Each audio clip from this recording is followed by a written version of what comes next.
Good morning, I'm J. Lenora Bressler, and welcome to the September 25th, 2017 edition of the Bible Delight in the Details. We are covering in Sunday school right now portions of Exodus.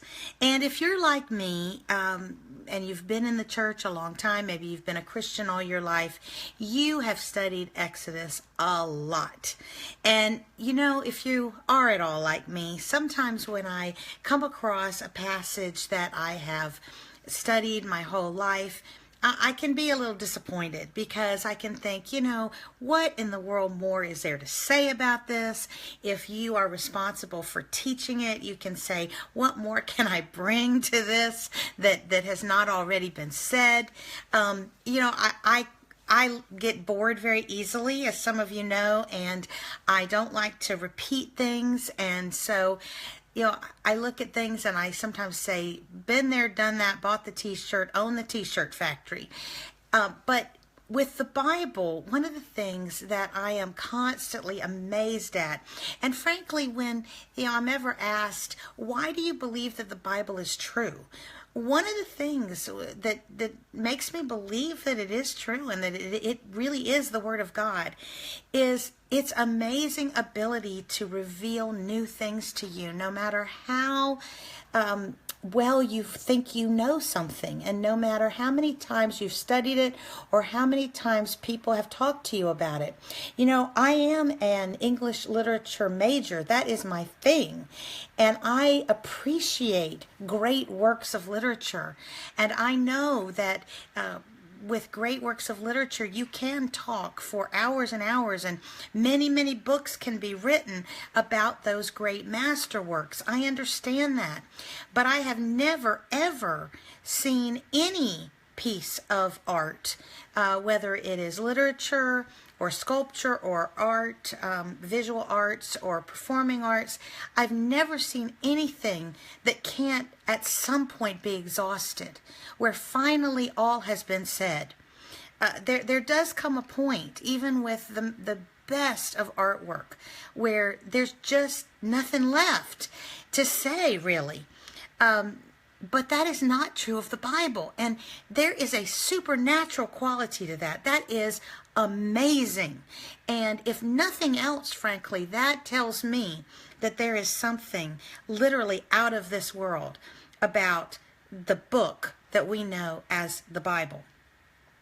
Now, we are going to, for the next week, talk about some of the aspects of the Exodus story that you probably already know very, very well. But we are going to look at them with a little bit of a different perspective, and I think possibly you may learn something new, just as I have learned some new things just recently.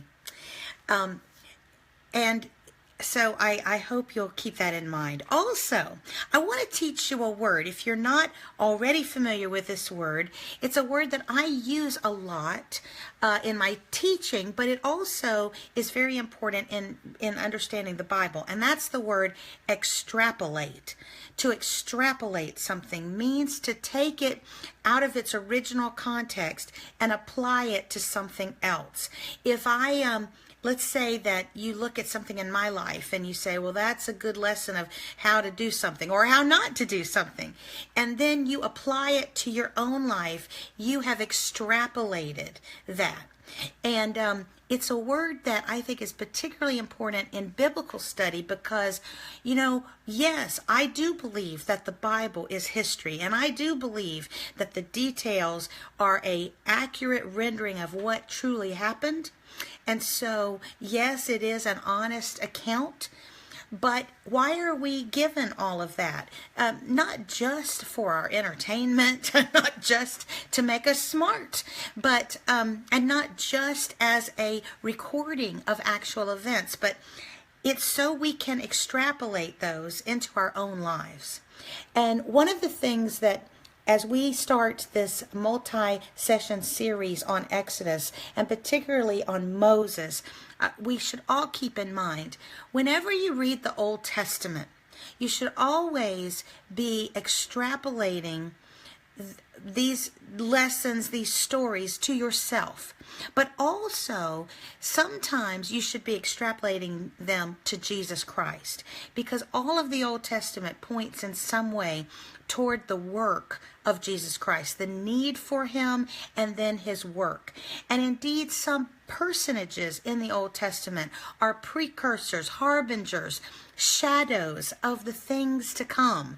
They are kind of miniature or preview versions of Jesus Christ, who would perform his actions, of course, in a perfect way.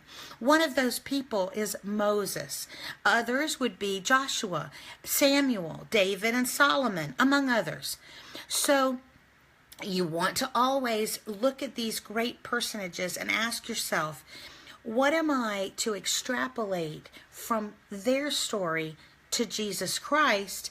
And then, of course, since I'm supposed to be like Jesus, how do I take that lesson example and extrapolate it into practical guidance for my everyday life? We're going to start tomorrow with the story of Moses as a baby being saved by being put into the Nile. That in itself is a rather ironic and counterintuitive thing for a mother to do. I don't know if that little plan has ever troubled you, but it certainly always troubled me until I realized why God had it done in that particular way. Visit me tomorrow for, as Paul Harvey would say, the rest of that story. I'm J. Lenora Bressler. Visit me again on the next edition of the Bible, Delight in the Details. Have a great day.